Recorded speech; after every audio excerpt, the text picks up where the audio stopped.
Well, hello there, and thanks for coming by and having tea with Linda. In case you didn't know, I'm Linda. Hi!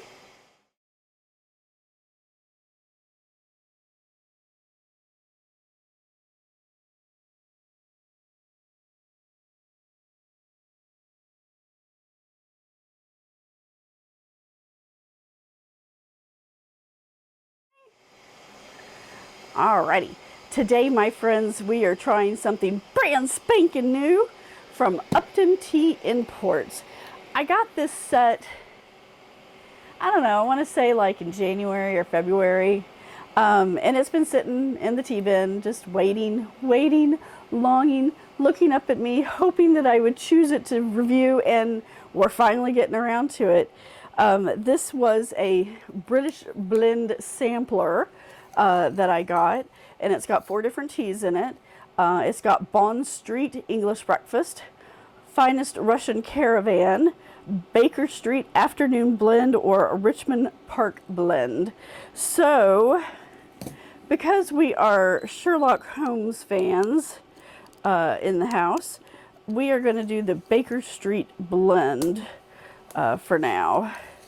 And we will save the other 3 to do it another time.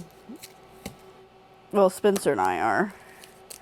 The husband's okay with it, but, you know, not always his favorite. So we will put these other back there so that we can have it another time.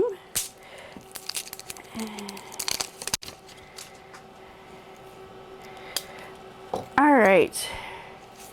It has nothing on the bin. Oh, I lied to you. Well, it doesn't tell about the tea, but it says 1 teaspoon per 6 Oz. Steep at 212 for 3 to 4, or to taste. This is TB75. So there you go. Ooh, that microphone wire is itching me. Oh, I don't know if I'm gonna like this one. Why? Well, because it smells like a campfire. I should have known with Sherlock Holmes because of the cigar. That means it probably has a lapsang in it. If you've been around the channel with me, you know that I'm not a fan of drinking campfire. I don't mind melting my sneakers in campfires. I don't mind being at campfires. I don't mind participating in campfires, but I don't like to drink my campfires. And unfortunately, that's what lapsang souchongs taste like to me. I understand the purpose and why it has it, and I appreciate that and the thought that it went into it and how to create that, but I don't enjoy it. So smelling this, the first thing I smell is campfire, and that, you know, I don't like that. But I've never let it stop me before, so why would I do it now? All right, we do have some nice leaves. You know, it's not grounds, but it's not huge leaves or anything. You know, they're cut, they're torn, they're smoky. Smoky! And impossible to get into just because, you know, that's how it is. All right, so there's my teaspoon. We'll put that there. We boiled our water off camera. Pardon me as I struggle to get it. I have jacked up my shoulder, and so things are not going quite so swimmingly for me on the left side.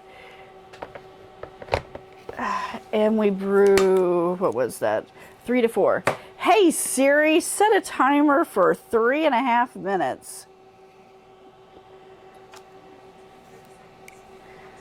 All right, 3 minutes is the middle one, the green one. If this is your first time at the channel, thank you very much for coming by. I'm sorry it's because I have a lapsang. I enjoy teas. Well, let's do the whole spiel. My name is Linda. Hi. I am a hot tea addicted, porcelain loving potter who is obsessed with anything having to do with tea and with Disney. I enjoy teas. I enjoy quite a few teas. Oh, look, I missed a spot. Except I don't like hot fruit teas. I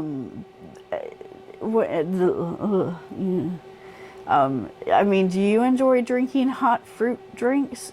I don't know. That's just weird for me. I enjoy, spices and spiced teas. I enjoy, well, I'll drink anything that you put in front of me that's tea related.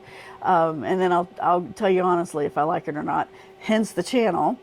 The funny story about Bond Street. All right, I'll probably retell this one when we do the Bond Street.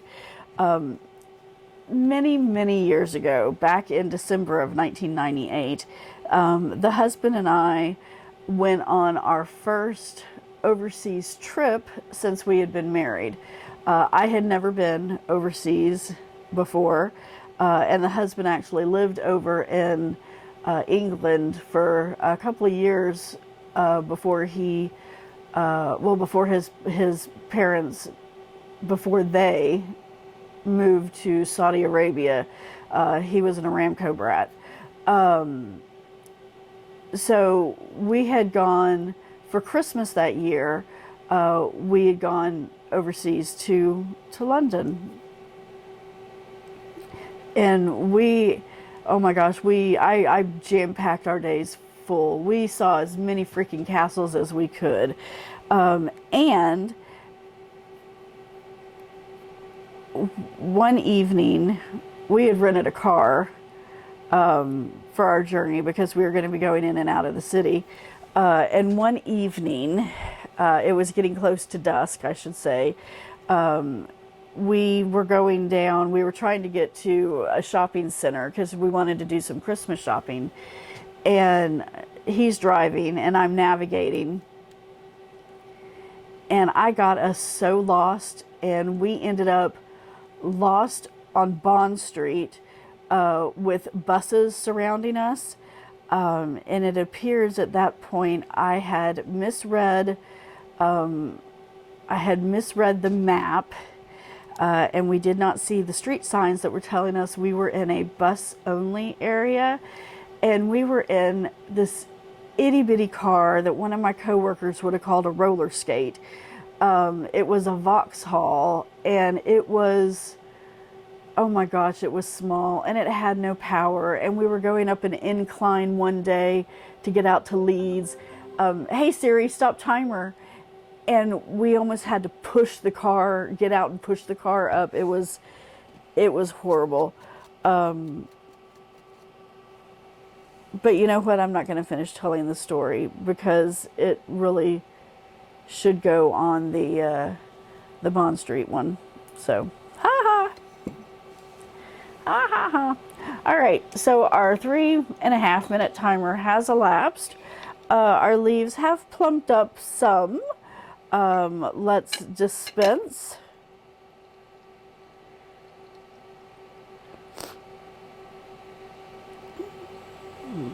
Remember, this was a teaspoon per 6 Oz, and these are 8 Oz cups. Ooh, smell that campfire. All right, so it is the yum yum color, but I'm not so excited just because of the smell. But yeah, it does have that beautiful yum yum color to it. Yum yum, yum yum yum. There's just a hair of particulate, but it is see-through. It's actually quite lovely. It has a very lovely color.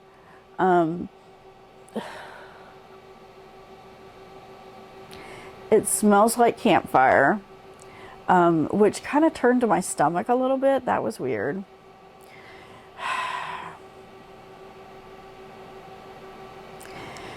Now we sip. Ugh. Okay, just get over it, get over it, get over it. Drink it, drink it. Just drink it. Take a sip. Take a sip, take a sip, take a sip. Okay.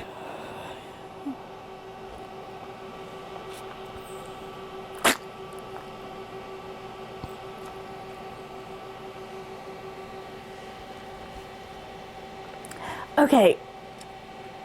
Oh.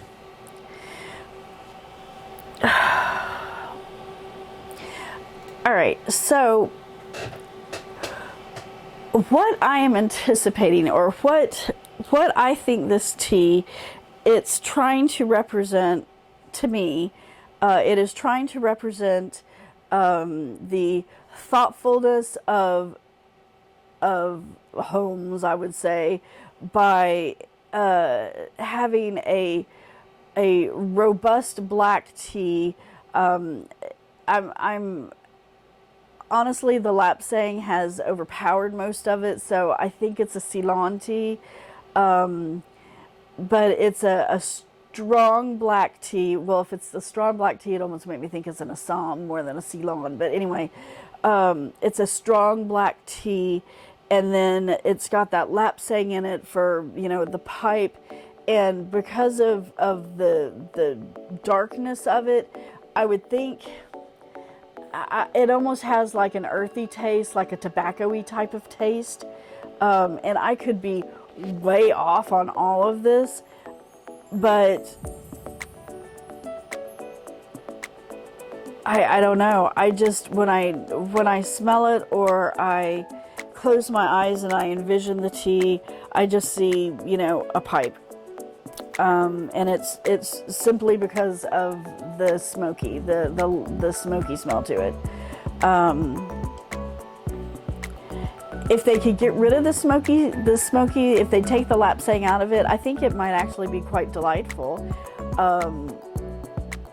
I enjoyed it when I didn't taste the lapsang, and at least it's not an overwhelming lapsang taste to it.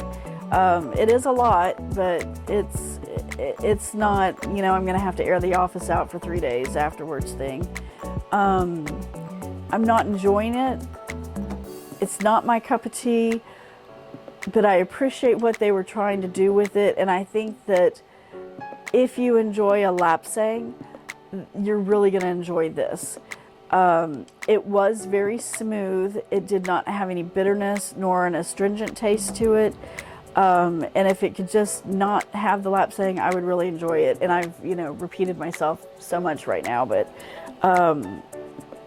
that's where I'm at. Okay, so I'll just end it there. There's no sense in going on. Thank you so much for coming by and having a cuppa with me today. I really hope you have an amazing rest of your day, and I look forward to seeing you the next time. Thanks!